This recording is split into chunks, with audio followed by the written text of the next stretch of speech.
നമസ്കാരം. കേരള ടൈംസ് വാർത്തകളിലേക്ക് സ്വാഗതം.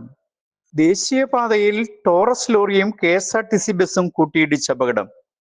ഡ്രൈവർ അടക്കം 9 പേർക്ക് പരിക്ക്. ദേശീയപാത മരത്താക്കരയിൽ KSRTC സൂപ്പർ ഫാസ്റ്റ് ബസും ടോറസ് ലോറിയും നേർക്കുനേർ കൂട്ടിയിടിച്ച് അപകടം. അപകടത്തിൽ ബസ് ഡ്രൈവർക്ക് പരിക്കേറ്റു. 9 യാത്രക്കാർക്ക് നിസ്സാര പരിക്കുകളുമുണ്ട്. ആരുടെയും പരിക്ക് ഗുരുതരമല്ലെന്നാണ് പ്രാഥമിക വിവരം. ആമ്പല്ലൂർ ഭാഗത്തു നിന്നും പാലക്കാട്ടേക്ക് പോവുകയായിരുന്ന സൂപ്പർ ഫാസ്റ്റ് ബസ്സാണ് അപകടത്തിൽപ്പെട്ടത്. മുമ്പിലൂടെ ഓടിക്കൊണ്ടിരുന്ന ടോറസ് അല്പം ബ്രേക്ക് പിടിച്ചപ്പോൾ പിന്നിൽ വന്ന് ബസ് ഇടിക്കുകയായിരുന്നു.